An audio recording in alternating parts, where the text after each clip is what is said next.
day guys, this is Practiphile, and yeah, it might be my last video in my home country because I will be moving somewhere to another country. So it might, I don't know how long it would take me to settle, but yeah.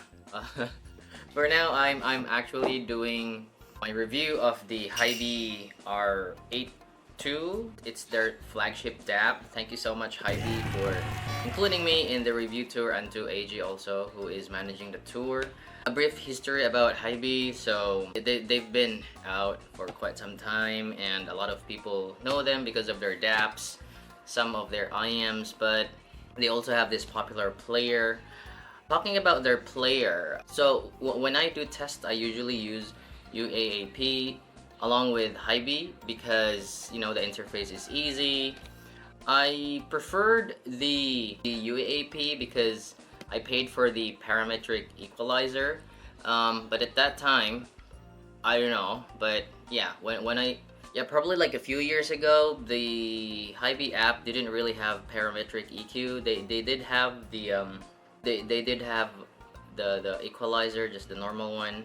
And then recently I discovered that they've included parametric EQ in their update, which is a very big, how do I say, I mean, Hiby player in itself is very solid. It's, you know, it's very, how do I say, it's very clean. It's very clean sounding, because I noticed that there are differences in players as well. Like, if you don't believe me, try using UAP versus, what's that, Neutron, and you know what I'm talking about. Now, comparing UAP and Hiby player, I think UAP is leaning on like the brighter side. Like, there's a bit of coloration, but with Hiby, I think it's just, you know, not neutral, but it's, oh my god, I'm lost for words. The Hiby is not natural sounding. Transparent, yeah, that's the word I'm looking for. The Hiby app is more transparent. Now, with the recent addition to their parametric EQ, because recently a lot of hobbyists and audiophiles are into graph, so they auto EQ some targets or some IEMs, and usually what people do before was they export the file and run it in wavelet, but somehow, like, wavelet doesn't support older versions of Android, especially with my M3X, doesn't support that.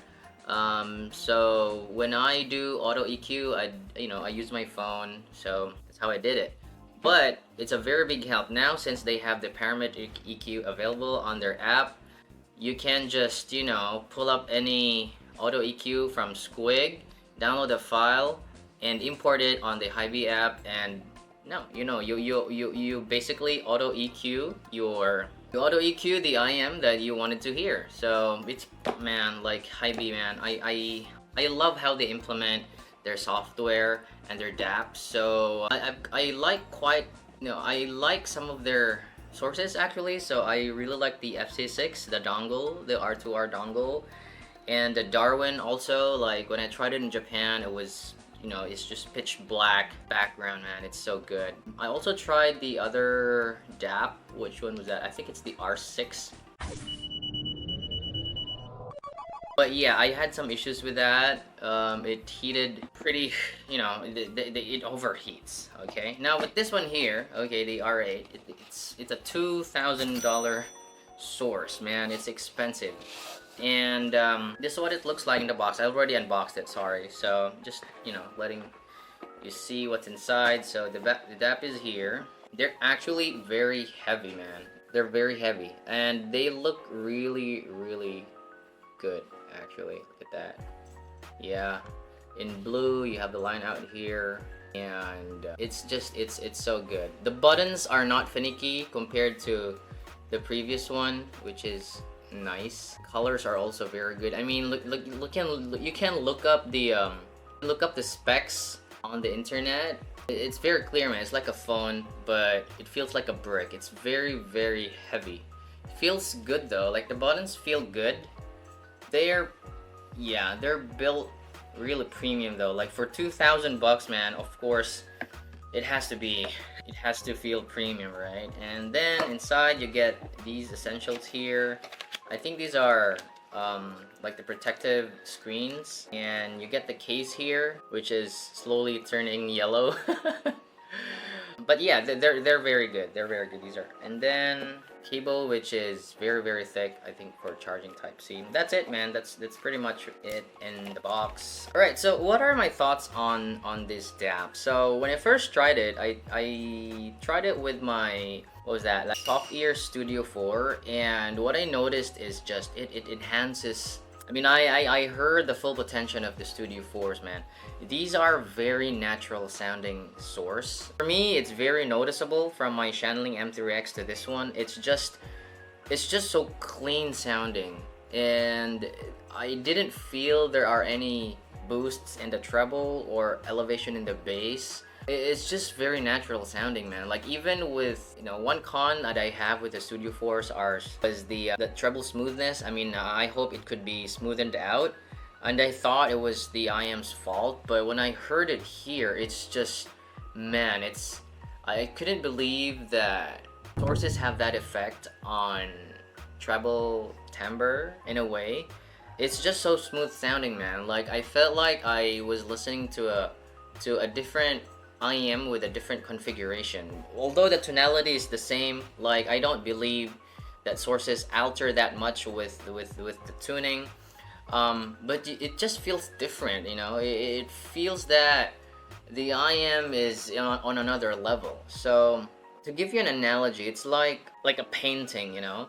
Like you draw a painting, and the sources or the DAPs that you have are the canvas, or the kind of canvas you're using, or should I say like the color of the canvas. So whatever paint you do, whatever drawing you do, it would change, right, depending on the canvas. So the cleaner your canvas is, the more your painting pops out, if that makes sense. I'm not saying that, I mean, I don't know, these are just, you know, placebo. I'm not sure if it's, you know, I'm pretty sure it's placebo or psychoacoustics, but I definitely hear that all the IMs that I've tried with this, these are like it's just way cleaner. I mean, vocals just pop out more. Bass is more nuanced, and the treble quality is really superb.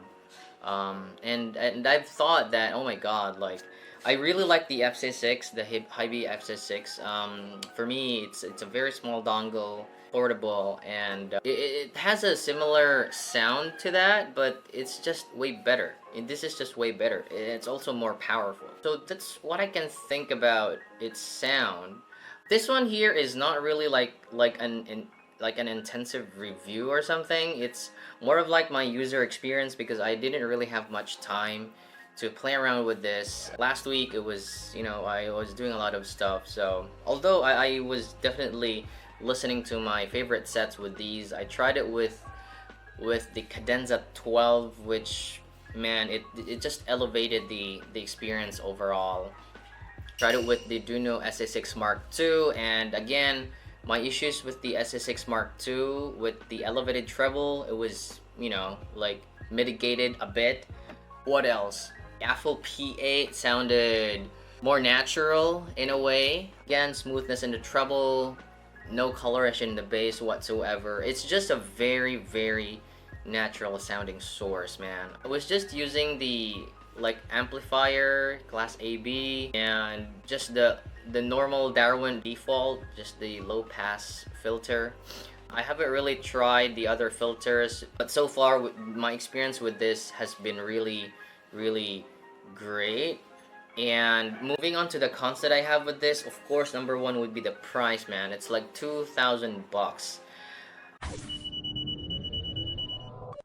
I'm not really sure if I'm prepared to buy this. I mean, I've thought, like, if I had the cash, I'd definitely buy this one because of how clean sounding they are.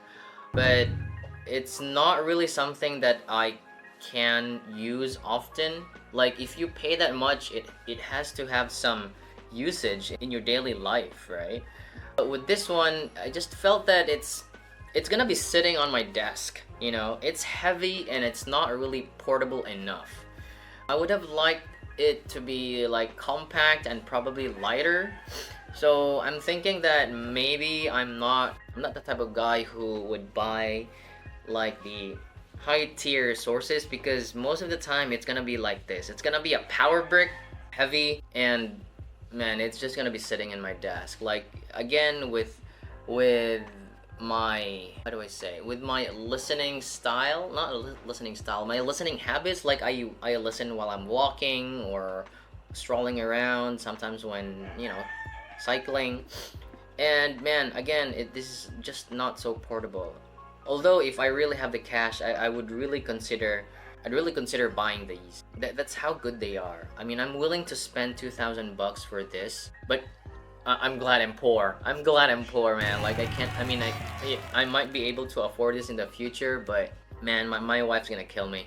Uh, it's crazy. It's crazy expensive. I don't know. These are my thoughts about the Hiby F6. No, I'm sorry, the R8ii. And I mean, everything, the screen, it's not really that important for me. You're not gonna be watching videos with this. And oh, one thing to note though, with the previous one that I tried, I think it was the R6, it just overheated. With this one, I didn't really notice a lot of overheating when using the 3.5 out. However, when using the balanced out, I noticed that it sometimes overheats. It sometimes overheats. Power, I mean, with the R6 also, I'm always talking about R6. Was it really the R6? Let me just double check, man.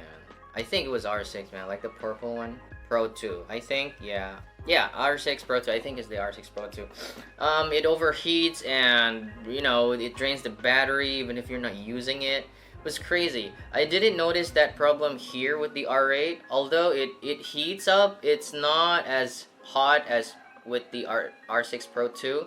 Battery drain, I think it's good. Like I use it like straight 8 hours, and it's just normal usage, man. Like it may be, I don't know. I didn't really do any drain test. Like I continuously used it for like a specific period of time, but I think it can, you know, like 16 to 20 hours, I guess, with one charge. And it's pretty nice. It's pretty nice. It feels really good. I mean, like, yeah, this is just my user experience. It's not really like, you know, as I mentioned, not an intensive review of this. But what can I say, man? Like, this is all I can say about this. I really wish I would have able to do more tests with this. It's just that I was so busy with everything, with moving out from my country, and the only thing that I can really do with this is to try it with my favorite sets. And you know, it's different. It's different. This one handles IEMs. I hope I was able to try headphones, but this DAP here, it's I don't know, like, you audition it, man. You audition. One thing that's really important for me now, like I want to inform you, like it's the Hiby app, man. This company is great in terms of developing something. You know, like a lot of people save up for Power App and UAP just to get the PEQ and stuff like that. Man, Hiby app is free. You can do PEQ there. It works even on older Android models. Hiby, I mean, like, I like most of their sources. Again, the Darwin, I think the R2, was it the R2? And the FC6 and this one recently. So yeah, congrats Hiby for, you know, continuously developing and, you know, improving your products and platform overall. So this one goes to the next reviewer, and that's it for me. Thank you for watching, and have a nice day. Bye.